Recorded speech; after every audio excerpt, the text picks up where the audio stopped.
बिस्मिल्लाहिर्रहमानिर्रहीम। अस्सलाम वालेकुम नाजरीन, मैं हूं आपका मेज़बान ज़िमल ख़ान और आप देख रहे हैं प्रोग्राम अहवाले लाहौर। जी बिल्कुल, आपका अपना प्रोग्राम जिसमें ज़िंदा दलाने लाहौर के मसाइल आपके सामने रखते हैं। नाज़रीन कराम, हमारा अमूमी तौर पर यह शो एक रोड शो है और हम लाहौर के मुख्तलिफ़ इलाक़ों में जाकर जो इनके मसाइल हैं वो आपके सामने रखते हैं।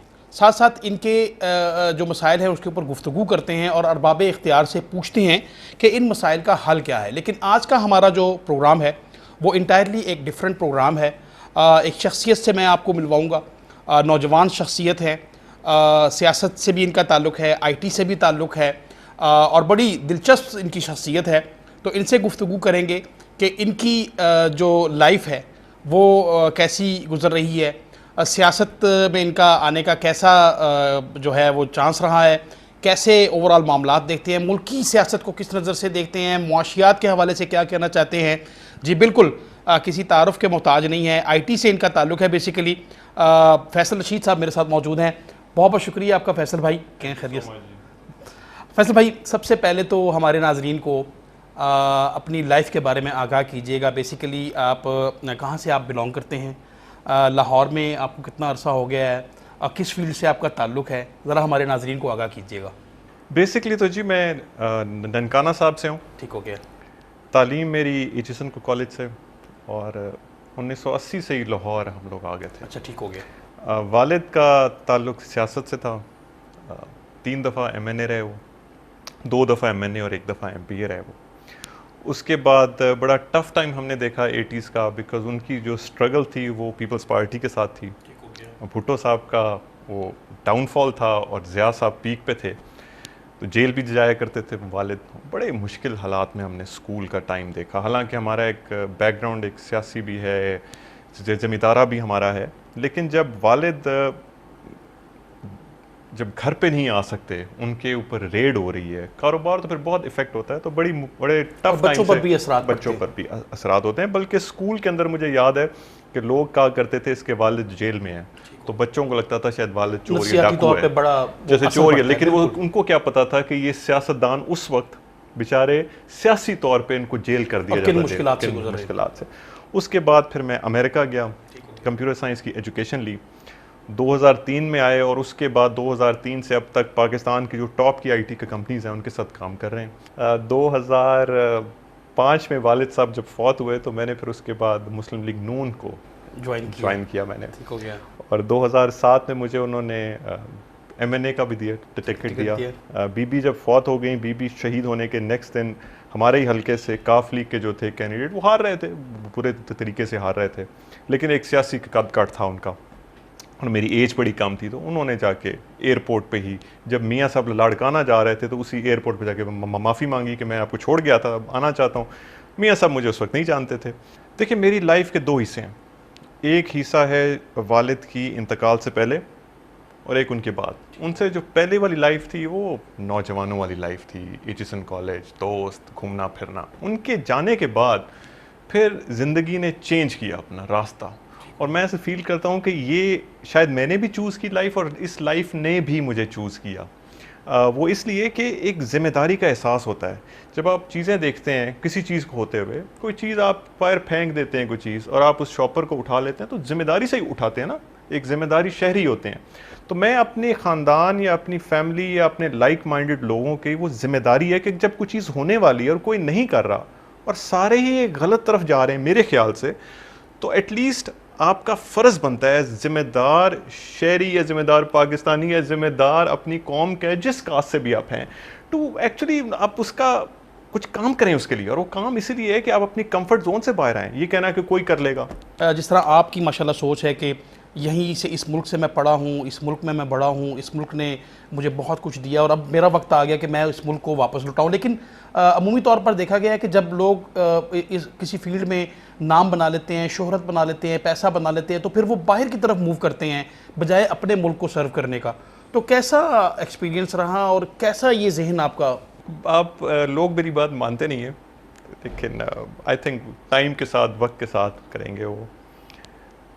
ये चीज़ होती है, अगर आप इसको दुनिया को एक फाइनल डेस्टिनेशन ना फील कर लें कि ये दुनिया ख़त्म होनी है और मैंने जाना है और मेरे बाद क्या होना है। ठीक हो गया।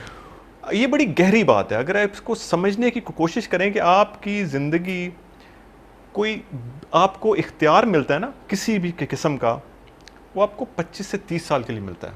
आप किसी घर का एग्रीकल्चर, लोग कहते हैं जी मेरी पैली है मैं मार दियांगा, वो पैली तेरी नहीं है, वो जगह तेरी नहीं है, वो तेरे वालिद की थी, वालिद से तो आपको मिली और अब तेरे पास 25 से 30 साल के लिए या तूने फौत हो जाना है या तेरे बच्चों ने जब 20-25 का होना है तेरे से ले लेना है, तो तेरे पास इसका इख्तियार सिर्फ 30 साल का है। तुझे अल्लाह ने ये ठेके पे दी है 30 साल के लिए, लीज पे, इसको किस तरह यूज करना है वो आप पे डिपेंड। वो 30 साल है आपके पास, उस 30 साल में आपने क्या करना है, ये सोच क्या है। ये एक होता है लालच, ये भी ले लूँ ये भी ले लूँ ये भी ले लूँ, क्या करेंगे। हाँ ख्वाहिशात होनी चाहिए, मेरी बड़ी ख्वाहिशात हैं, गाड़ी मुझे अच्छी लगती है, मुझे वाकई अच्छी लगती है गाड़ी, घूमना फिरना अच्छा लगता है, बट एक हद तक उसका मतलब कहता है फिर क्या, नेक्स्ट नाउ व्हाट। तो वो जो चीज़ मेरी है ना, मेरा एक पर्पस, बहुत बड़ा पर्पस है। आपको मैं कह रहा हूँ मैंने 700 साल की लेगेसी को माइंड में रखा हुआ है कि मैंने अपनी फैमिली के नाम को, जो उनके अच्छे अच्छे काम थे, बाबा गुरु नानक का तो उन्होंने किया ही किया। जब इंडिपेंडेंस हुई है तो ननकाना वाहिद शहर था या इलाका था जहाँ के जो मेन आदमी थे उन्होंने बाजू खोले थे लोगों के लिए कि आप आएँ, अनाज दिया उनको, दुकानों की चाबियां दी उनको, कारोबार में उनकी हेल्प की, लोगों को आबाद किया। तो इतनी बड़ी लेगेसी, इतनी बड़ी जो एक वो नाम है, उसको मैं नहीं जाने दे सकता। मैं कामयाब नहीं होता सियासत में, I don't care, but I will go down fighting. मैं घर पे बैठ के लाहौर में घूम फिर के मैं नहीं जाना चाहूँगा। अभी आपकी किस सियासी जमात से वाबस्तगी है और कैसा देखते हैं ओवरऑल जो मौजूदा हुकूमत इस वक्त जिस सूरत हाल से दो चार है, और जिस तरह की 3-3.5 साल की हुकूमत खान साहब ने की है, नारे लगाए गए थे नया पाकिस्तान, तब्दीली के नारे, उस हवाले से हमें क्या कहेंगे? मेरे ख्याल से इट्स अ कॉम्प्रोमाइज्ड गवर्नमेंट है, करना भी चाहे तो नहीं कुछ कर सकती। इनके अपने फैसले ही ऐसे इन्होंने गलत लिए। अगर स्टार्ट में जहाँ पर खान साहब की पहली स्पीच हुई थी उसके बाद अवाम इनके पीछे लग गई थी, इनके पीछे इलेक्शन के बाद, इलेक्शन से पहले तो थी इलेक्शन के बाद जब इनकी पहली तकरीर हुई तो मैं बड़े लोगों को जानता हूँ जिन्होंने मुस्लिम लीग नून को भी वोट दिया हुआ था, वो कहते थे यार गलती होगी, बंदा ये ठीक था। उस वक्त इनको खान साहब को सख्त फैसले कर लेने चाहिए थे और उस वक्त इनके इत्तेहादी भी कुछ ना कर सकते। अब वो बोलते हैं इनके, अब ये कुछ नहीं कर सकते, अब ये ऐसे ही रहेगा। नाहली की ये जो एक फौज है ये ऐसी रहेगी। अच्छा, इस वक्त जो सूरत हाल दरपेश है और गुज़िश्ता 1.5 साल से कोरोना की वबा आई, पूरे दुनिया में आई और पाकिस्तान भी बड़ा इससे मुतासर हुआ, लॉकडाउन्स भी लगे, गरीब लोग मुआशी तौर पर बिल्कुल गैर मुस्तहकम हो गए, कारोबार रोज़गार, और वो लोग खुसूसन जो दिहाड़ीदार तबका जो सुबह कमाता है और शाम को खाता था, और मेजॉरिटी ऐसे लोगों की फैसल। तो क्या समझते हैं कि इस सूरत हाल में जो खान साहब ने स्टेप्स लिए हैं मुल्क की मईशत के लिए, मुआशी सूरत हाल के लिए, वो इनफ हैं, और आया जो इक़दाम किए गए हैं कोरोना वबा के लिए उससे आप सेटिस्फाइड दिखाई देते हैं? देखिए वो तो काफ़ी हद तक मेरे ख्याल से असद साहब ने, असद उमर साहब ने और उनकी टीम ने काफ़ी अच्छा मेरे ख्याल से इसको मैनेज करने, अपने लिमिटेड रिसोर्सेज के अंदर रहते हुए उन्होंने इसी मुल्क में हम जैसे लोग हैं ना जिन्होंने नीचे काम करना है, अहकामात बन गए, SOPs बन गए, ये इस तरह, वो तो आगे से लोगों ने करना है, अब हर जगह तो नहीं खड़े हो सकते ना आप। उन्होंने काफ़ी हद तक ठीक किया मेरे ख्याल से। जहाँ पर नहीं कुछ काम हो सका वो आप देख नहीं पाए कि दुनिया के अंदर वर्क फ्रॉम होम का काम आया और IT के अंदर आपने हंगामी बुनियादों पर, जंगी बुनियादों पर अपनी वर्क फोर्स को, जो इस टाइम काम नहीं कर रही, जो इस फील्ड में नहीं है, उनको हंगामी बुनियादों पर ट्रेन करके, स्किल सेट उनका इम्प्रूव करके, उनको ऐसे अदारों में हिस्सा नहीं बनाया या ऐसे अदारे बिल्ड नहीं किए जहां पर वो आके काम कर सकें और पाकिस्तान में वो पैसा आ सके। अभी आपने देखा है ये पिछला जो गुजरा है क्वार्टर, कितना पैसा पाकिस्तान में आया है। क्यों आया है कि इंडिया में जब कोविड आया उनके बड़े बड़े अदारे बंद हो गए। वो जब अदारे बंद हुए जो कि IT सर्विसेज यहाँ से दे रहे थे, तो वो काम सारा राउट होके पाकिस्तान आया। उसमें कोई हमसे किसी ने प्यार करके नहीं भेजे पैसे, वो इंडिया को मार पड़ी, वो काम दुनिया ने लेना था वो यहाँ से आया। इसका मतलब है काम आ सकता है यहाँ, और हमारे पास स्किल्ड वर्कफोर्स नहीं है। हमारे पास बिल्डिंग्स हैं, अदारे हैं, हमारे पास बड़ी बड़ी लाल रंग की वो बिल्डिंग्स हैं, कॉलेज है, यूनिवर्सिटी, तालीम है, बीए की डिग्री ले लो बस। तालीम है, उसको तो फौरी तौर पर बंद कर देना चाहिए। ठीक हो गया। इतना काम आगे, सारा काम ही आपका डेटा और कंप्यूटर साइंस की जो डिफरेंट फील्ड्स हैं उसके अंदर है। स्किल्ड है, जिसने शौक से बीए करने वो करें, लेकिन अब लोगों को मत उस तरफ जाने दें, लोगों को इस तरफ धक्के से लेके आए और फिर उनको काम कंपनीज यहां पर लेके आए, और काम है यहां पर।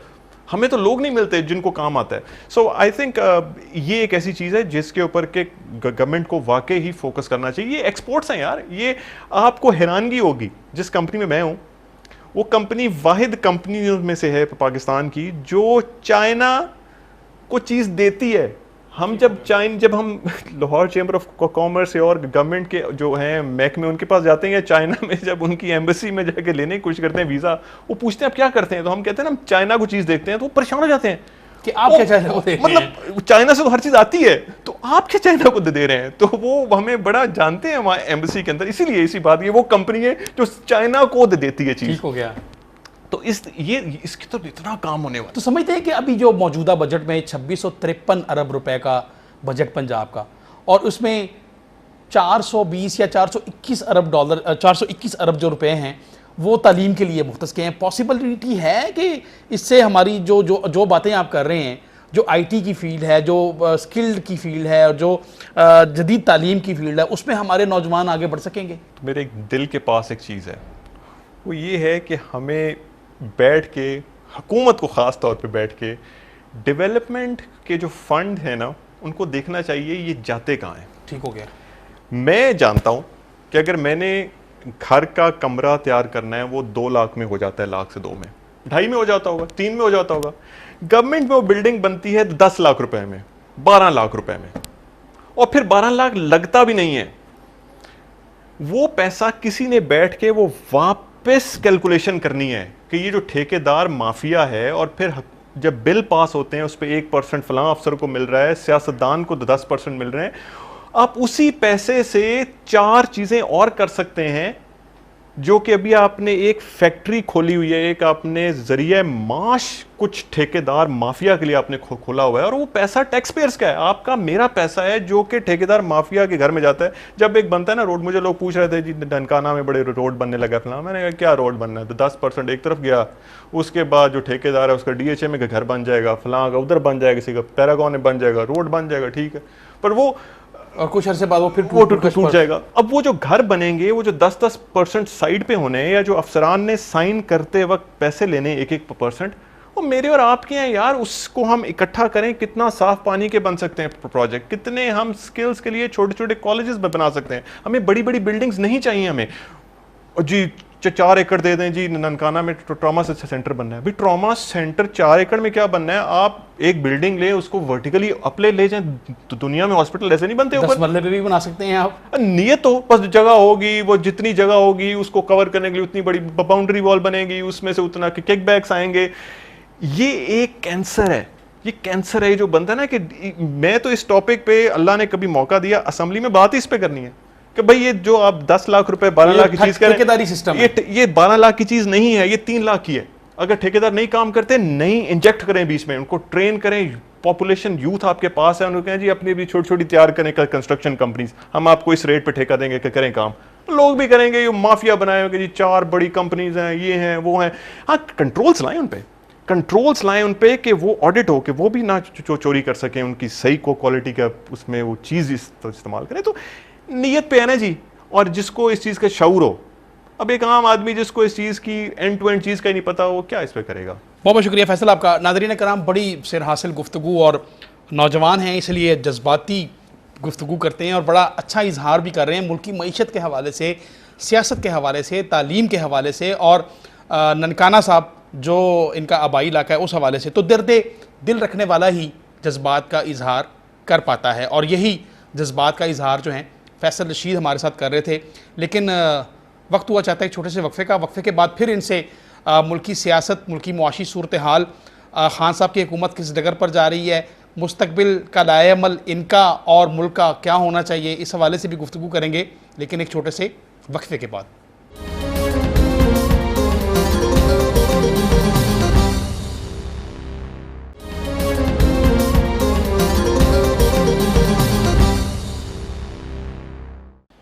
जी, वेलकम बैक नाज़रीन। एक दफ़ा फिर आपको खुशामदीद कहते हैं। प्रोग्राम आप देख रहे हैं अहवाले लाहौर, और आज हमारा प्रोग्राम रवायती प्रोग्राम नहीं है, खुसूसी प्रोग्राम है। उसकी वजह यह है कि फ़ैसल रशीद साहब नौजवान शख्सियत मेरे साथ मौजूद हैं और उनसे हम लोग गुफ्तगू कर रहे हैं सियासत के हवाले से, मुल्की मसाइल के हवाले से, तालीम के हवाले से, सेहत के हवाले से। बड़ा दर्द दिल रखते हैं, जज्बात के साथ इन्होंने पहली ब्रेक में इन सब अवामिल का इजहार भी किया और उनसे मज़ीद भी जानने की कोशिश करेंगे।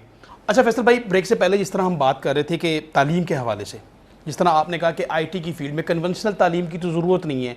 मुल्क दुनिया तरक्की कर रही है, वो स्किल बेस्ड कर रही है, आईटी बेस्ड कर रही है, डॉक्टर्स बन रहे हैं, इंजीनियर्स बन रहे हैं। हमारे मुल्क में नौजवान पढ़ता है, 16 साल यूनिवर्सिटी जाता है, कॉलेज में जाता है, माँ बाप के हज़ारों लाखों रुपए लगाता है और फिर वो एक डिग्री लेके बाहर निकलता है, दर दर की नौकरी के लिए फिर वो धक्के खाता फिरता है। क्या समझते हैं हुकूमत को क्या ऐसी पॉलिसी बनानी होगी तालीम को फ़रोग़ देने के लिए? देखिए, मेरे ख्याल से अभी इस वक्त जो लोग इस पे एटलीस्ट नेशनल और प्रोविंशियल लेवल पे काम कर रहे हैं, लोग ठीक हैं। इनको टाइम लगेगा इनको। इसके अंदर जो एक चीज़ इंजेक्ट करने वाली है, जो इंटरवेंशन जिसको बोलते हैं, वो ये है कि इनको काउंसलिंग की नीड है। ठीक हो गया। काउंसलिंग आपकी होगी, स्टार्ट होगी जब बच्चा हाई स्कूल में होता है, जब वो एफएससी कर रहा है, ए लेवल्स कर रहा है, उसका इंटरेस्ट देख लें क्या है उसका, और उस इंटरेस्ट की बेस के ऊपर आपको फिर वर्ल्ड के साथ आपको पता हो कि वर्ल्ड इकोनॉमी के अंदर नौकरियां कहाँ हैं, किस तरह। बिकॉज अब वो जो लोग के कह रहे थे ना कि जी आगे जाके सब कुछ ऑटोमेट हो जाएगा, होगा ऑटोमेट, लेकिन नए नए जरिए माश भी आ रहे हैं।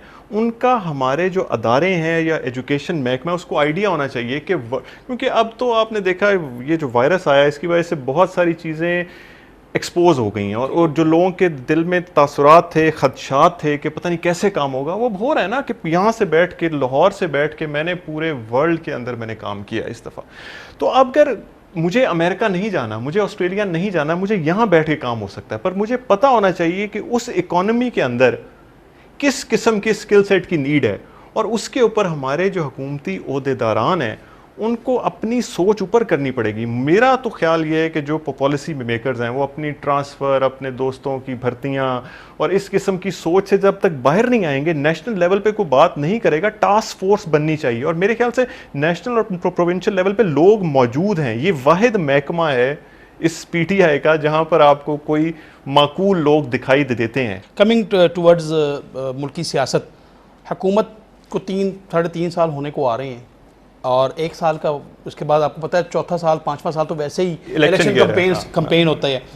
3.5 साल की खान साहब की हुकूमत को किस नज़र से देखते हैं? आया खान साहब की जो पॉलिसी है, हुकूमत कामयाब है, नाकाम है, क्या कहना चाहेंगे? जितना खान साहब को मिला, टाइम मिला, और जितनी फ्रेंडली अपोजिशन और जितनी एस्टेब्लिशमेंट की सपोर्ट मिली, मेरा नहीं ख्याल शायद ये काफ लीग में शौकत अजीज़ के दौर में एक वो टाइम था। उसके अलावा तो हुकूमतों को टाइम नहीं, हुकूमतों को काम ही नहीं करने दिया। 90 की दहाई देख लें, 80 देख लें, 70s देख लें, 70s में कहाँ काम करने दिया हुकूमतों को, 80 में किसको काम करने दिया गया, 90 में तो 18-18 महीने की हुकूमतें थी।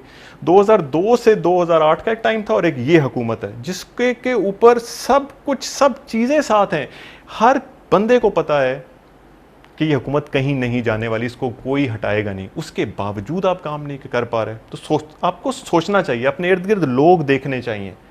मेरिट तो कहाँ पर आपको नज़र आ रहा है, कहाँ पर गैप नज़र आ रहा है? कौन सा वो एरिया ऐसा है कि जहाँ खान साहब उस एरिया को कॉम्प्रोमाइज्ड हैं? किस चीज़ के लिए कॉम्प्रोमाइज्ड हैं कि नैले गामे दोस्त आपके जो हैं वो बड़े बड़े ओहदों पे हैं।